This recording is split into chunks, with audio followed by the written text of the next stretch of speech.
Hello and welcome to Jimmy's Three Things. I got three topics I want to discuss and chat about as I finish my coffee this Tuesday morning. Hope you guys are doing well. I did this last week on YouTube. I think we're posting this on the podcast app as well, so it'll be doubled up. So if this is the first time you're like audio only, there are some visual elements, but not a ton. First topic, Wander Franco. Crazy story. Been trying to keep up. So for people that haven't been keeping up, I'll try to update you on what's going on. A lot of not official information yet, although MLB is taking it seriously, and the Rays have announced that he is on the restricted list. The restricted list means, I believe it is unpaid, but it can be paid. I believe it's paid leave. They can replace him on the 40-man roster in the active roster, and they can activate him. Mostly the restricted list, I believe. Sometimes it is for legal reasons if someone's in trouble, if they're contemplating retirement. Mostly these days, I think the restricted list is for mental health leaves, I believe. Anyway, so he's on the restricted list. He's not on administrative leave or whatever, but if push comes to shove, if they find more evidence and he goes on that, or if that's the next update, then it might mean they found more evidence on it. The whole thing started with an Instagram post that went viral of a girl who's 14. She says she's 14 years old. Pictures of her and Wander, him kissing her on the cheek, her wearing his necklace, hanging out. And there was a whole long caption in Spanish that said, he's been dating me, and I believe it said something of the sorts of like, he does this with lots of girls, but I'm going to be the last one he ever does it to because I'm outing him. So something of that. She's since deleted the post. You can find it. There's not a lot of translations out there, or that I could find, but I did find a couple, but they're not like, verified translations. So that's the original post. Before the game happened, and before that post went super viral, Wander was on Instagram Live in the clubhouse, and they were commenting on it, so he addressed it. But this was before it was a big story, and the translation of that is, he said, "They say I'm in public with a little girl, that I'm running around with a minor. People don't know what to do with their time. They don't know what they're talking about. That's why I prefer to be on my side and not get involved with anybody." Jose Siri's jumping up and down in the background, dancing while he's addressing this, saying, people chase that money. People chase that money. So, all right, so that happened. The fact those posts happened and that Instagram Live where he talked about the rumors happened, that's all true. What happened next was the Rays didn't bring him on the road trip with them and placed him on the restricted list to look into matters and take care of it. So all of that stuff is just things that have happened. And then since then, what has happened is the Attorney General of the Dominican Republic says there is a complaint filed by a minor against Wander Franco that's a different girl or woman than the first one. So now the Dominican Republic Attorney General says there's two complaints, although I don't know if the first one, the social media one that went viral, is an official complaint, but he's saying there is an official complaint. That, according to the Attorney General, is real. And then there was a follow-up that said there's also another 17-year-old girl that Wander Franco has filed a lawsuit against, which dates back to July 17th. So it's a little tricky to keep track of, but it seems like there's the one woman or girl that posted the first thing on social media. And now the Attorney General is saying, and there's two other cases, one against him and one him against them.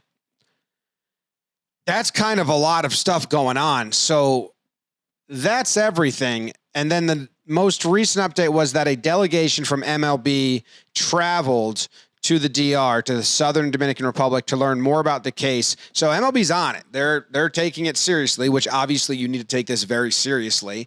And we don't have a ton of info right now, like substantial info, but hopefully someone gets in a lot of trouble either way, I guess. If this is fake, people faking it and damaging him. If it's real, then he's a pretty bad guy that deserves a lot of bad things, and his career might be over. He's 22 years old. He's all-star. He's got a huge contract. He's really playing well. I think he's on pace to win a Gold Glove, and now he might be out for a while because MLB doesn't have to abide by the law here. You saw that with Bauer, right? The MLB punished him worse than the actual law. So that's what's going on with Wander Franco, and there's all this like rumor side of it as well and hearsay side on Twitter that, well, I guess I'll steer clear of that until we get more. What I've presented is literally just things that have happened. That's all happened. Now you're updated on Wander Franco and the situation at hand. Next thing I want to talk about, which is a little more fun than that thing, is Allan Winans, I believe is how you say his name.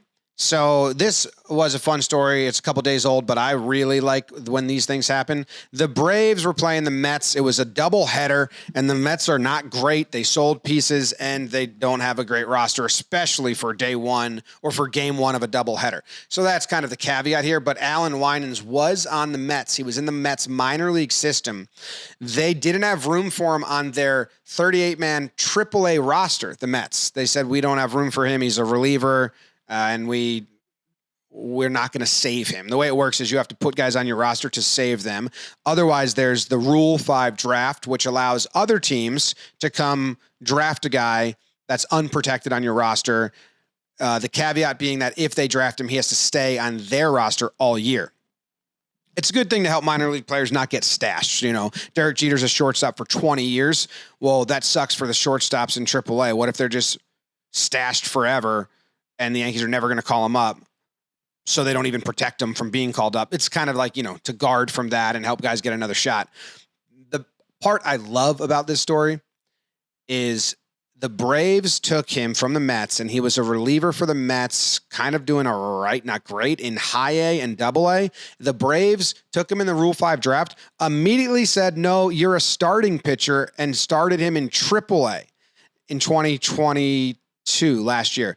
I believe he made 2 starts in AAA and then went back down to rookie ball and minors and worked his way back up. But they were like, you're a starting pitcher, not a reliever. That's got to stink. I mean, this happened to the Pirates for 5 years in a row, and they got so upset with it, they went out and hired the Tampa Bay Rays pitching coordinator because they're like, this sucks. People keep taking our pitchers and then using them different. It's like we see in black and white and they see in color. So that's what the Braves did to the Mets. And then this kid, he got called up as the extra man during the doubleheader to face the Mets, the team that didn't want him, the team that let the Braves take him for $24,000. And in that game against the Mets, he went 7 innings pitched, 4 hits, 9 strikeouts. Now, again, the lineup he was facing was Ortega, Vientos, McNeil, Alonso, Vogelback, MLB hitter, Almonte, Omar Narvaez, DJ Stewart, and Jonathan Arauz. But he dominated. And when I went and looked at his actual pitches, his stuff, it was awesome. He's got this cool changeup and slider combo that tunnel absolutely perfectly. I was messing around last night just looking at them and looking at the tunneling on them and was a little bit in awe of how well, I'm sure Pitching Ninja got these out there, but I had made my own and I was just a little shocked at like how well it worked. So that is his changeup first pitch, and it's got a lot of dip to it. It goes into righties, and then he matches it with a slider in the same at bat that goes away. And we get a flailing swing there. If you overlay them and go slow-mo, they just spread out like crazy. But the other one I was actually more impressed with was this slider in and then change up in. And then, let me start that again. He went, slider in, change up away, changeup in. So he could move his changeup from the outside to the inside. That was really impressive. And I overlaid that because they're going to the same spot, but breaking differently. So they start in the same spot in his hand and then travel different paths to the same place, which I think is wild. But my favorite part is, all right, he faced that lineup. He shut him down. Cool. What about the Pete Alonso at-bats? Because Alonso's pretty good. So how did he handle him? Well, in his first at-bat, he went outside slider, outside fastball, had him 3-0, and then just intentionally walked him, threw up the fours, didn't even throw a fourth pitch. So Alonso saw two sliders that were like way away. He didn't even recognize them, like look at him, and then a fastball away. In his next at-bat, he opens him up with a sinker, a fastball in. That's at 89 miles per hour, so not crazy for a fastball at all. And Pete just takes it. Looks like he was taken the whole way because he got intentionally walked and was probably expecting to be pitched around again. And then the next pitch he throws is another sinker, which I think was probably a dumb idea. And Alonso rips it foul, like so hard, all over it, timed up to the 88 mile per hour fastball, obviously. So then he's clearly set up for the changeup. But if you're Alonso, I guess you can't just like sit changeup. He just gets absolutely beat on that pitch, swinging so big. And that was cool. I liked that. But what I loved even more was his fourth at-bat against Pete Alonso, because now, all right, we lost him and had to intentionally walk him. That was a bummer. Then 3-pitch strikeout, and we're rolling now. We're feeling good. That's fun. What does he do? The fourth time around, he opens him up with a changeup. The pitch that he struck him out last time, because last at bat he opened him up with fastball. So if you're tracking what's this kid throwing me? Well, he went fastball, changeup. Let's see if he establishes the fastball again. No, he establishes the changeup first, and Alonso takes it and is expecting fastball. You can see his whole body. He's way ahead with his body, expecting the fastball. Gets the changeup right down the middle. Like if Alonso's sitting changeup there or off speed, which I don't know if Pete does at all, it's smoked. So then the next pitch is like, all right, I just went slow. Then he tries to speed him up with the sinker. It's high. It's not there. Alonso just takes it for a ball. Now you've gone changeup, sinker. He goes back to the changeup, and Alonso takes a big swing. I think he was sitting fastball again. He's way ahead of it. Just absolutely pulls the string on him. Now here's my favorite part of the whole thing. So now it's all fastball changeup combination. He just got him on the changeup. Alonso's got the fastball timed. It's a tricky pitch, but the last two at bats, it's been all fastball changeup. The count is 1-2. And yeah, if you're listening on just audio only, this one you might need to go check out on YouTube, because unless you're a Mets or Braves fan, you saw this already. Pete, at this point, has forgotten that this kid also has a slider. He did throw him 2 sliders the very first at bat. It's not in his brain at all. And you can see his brain get absolutely frozen by the slider right in the zone. Pete's geared up like a menace, wiggling the bat. Big foot gets down and just absolutely takes. And he doesn't even really follow the ball after the break, just kind of looks at the pitcher and stays there in the box like, oh, I forgot about that one. Shit. So good for Allan Winans, I believe is how you say his last name, for shutting down his former team. A lot of his ex-teammates, since the Mets were running out, basically minor league squad. But those at-bats against Alonso were good. And the tunneling is really impressive that it should work well. I believe that if you're an MLB hitter, you're probably going to sit changeup, sit slider, and then react fastball because it's only 88 miles per hour and not going to blow your way. But I'm not an MLB batter, nor MLB coach, nor former MLB player. So I've got no idea. That's just a guess. All right. The third thing I got for you, some Jimmy Lytics that I was having fun with on Baseball Savant, trying to just run into some cool information. And what I was doing was I was trying to find, so I went on Baseball Savant and I said, okay, it's a batter's first at bat of the game. So it's the at batter's first at bat of the game. The count is 0-0, and it's a fastball in the zone. Which batter are pitchers throwing fastballs in the zone the first pitch they see of the game? Like, is there a guy that his scouting report is he does not swing first pitch heater to start off his game? Maybe his second at bat of the game he does, but not the first. And results show there is a leader, Stephen Kwan of the Guardians, 41 pitches, 2% of all of his pitches. I don't know about first pitches of at bats, but 2%. 41 times he's been just throwing a fastball in the zone the first pitch he sees of the game. Next is Miles Straw, another Guardian, with 34. And then Bryson Stott with 31. And then it goes into the 20s. But Kwan's got 10 more than third place. So when he steps into the box for the first pitch of the game, so then I said, okay, well, how many are for called strikes? Let me see if I have that. I have some images here. Oh yeah. So how many of those pitches, pitch result, I'm going to change it to called strike, is he taking? And it's 32 of the 41. The third most first pitch I see of the game, I take if it's a fastball batter is the third is Adley Rutschman, who has got 18. He's got 18 at bats where his first at bat of the game, he just let a meatball fastball go by him. Didn't swing. Stephen Kwan's got 32. Second place is 24. He really doesn't swing at all at the first pitch if it is a fastball. And then I went and I was like, well, when he does swing, does he get hits? Because then that's an easy, like, as a coach, be like, hey man, when you attack fastballs early, you get hits. So I went and looked at it, and he does have a handful of swings, but he has no hits. That was a 95 top of the zone. He fouls back that he swung at.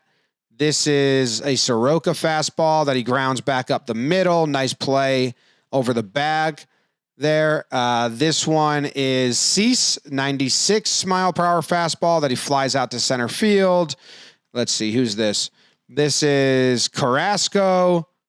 He grounds that to third base. Double play. That's a bummer. Kirby. I love Kirby's fastball. Flies that out to left field. So then it's like, all right, dude, I don't know what to do. It's a good scouting report. That's why pitchers are doing it. Because you're not hitting it. So then you just take it. So what I want to do now, I haven't done this, is if I went to his splits on Baseball Reference, and it says here that when he swings at the first pitch, in those at-bats, he has a .310 batting average. Now, the slugging's a little lighter. The on-base is lower because you're starting strike one or if you don't get a hit. So what are those hits coming on? So does Stephen Kwan sit off speed? Does he sit off speed first pitch of the game? Because that's kind of wild. So I'm going to change the pitch type to off speed and breaking balls. And let's see, and I'll do batter. I'll do Kwan, so we just look at him. So the first pitch of the game, if it's a off-speed pitch, so change-up, splitter, or a breaking ball in the zone, he's seen 23 of those, and the results are 17 called strikes. He's got one hit and one ball put in play for an out. Damn. So he just doesn't swing at all. His one hit, he put two in play. He got a triple off of Zach Davies and flew out to versus Bailey Ober. He comes up with runners on a decent amount in all these clips.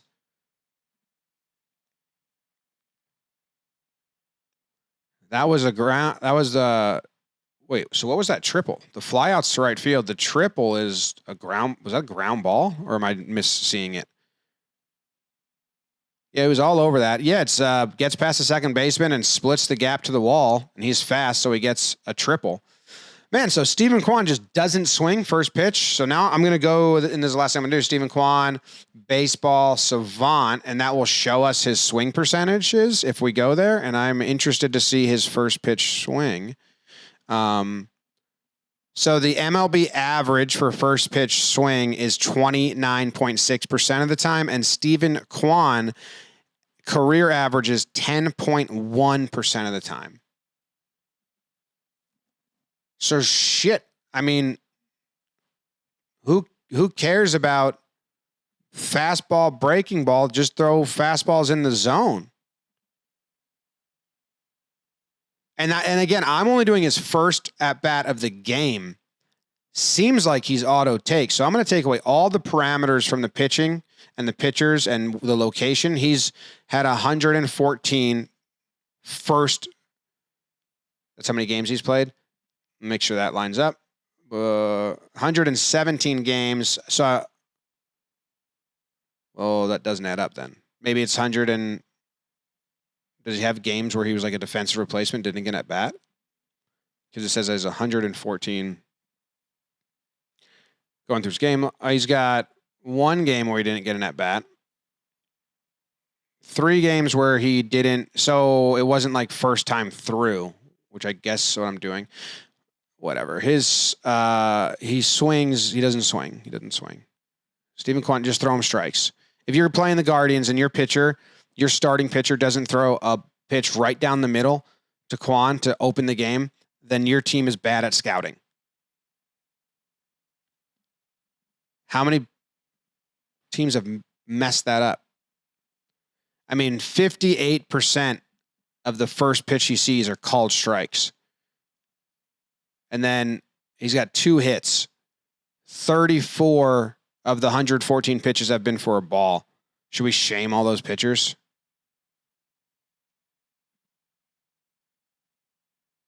Just like, you got to throw a strike. The dude doesn't swing. Let's go shame some starting pitchers that have thrown him first pitch ball, and then we'll get out of here. I'll finish my coffee. You guys will enjoy the rest of your day, and this little morning session will be finalized. Logan Gilbert's our leading man because he has faced the Guardians twice, so he is the only one that has had 2 first at bat of the games versus Stephen Kwan. Both of his pitches he threw for balls. When Kwan is literally gifting you a strike, let's make sure they're not bad calls by the ump. Nope, that's way high, just a missed spot. And this game, I kind of like that. But the thing is, you don't need to be pretty. Kwan's not swinging. And there you have it. Some Jimmy Lytics to end the show. Thanks for tuning in. Subscribe to the YouTube channel. We're at 90K, and it'd be very, very cool for the YouTube channel. The lights just turned off. They don't think I'm in here. It'd be very cool to get to 100K on the YouTube channel. Then we get a plaque. We put it on the wall. I celebrate. We look around. We say, good job, guys. We're proud of ourselves. Maybe a nice hug, a nice solid moment for us. If you subscribe to the channel, help us get to 100K, or leave a review on the podcast app, and enjoy the rest of your day and enjoy the baseball.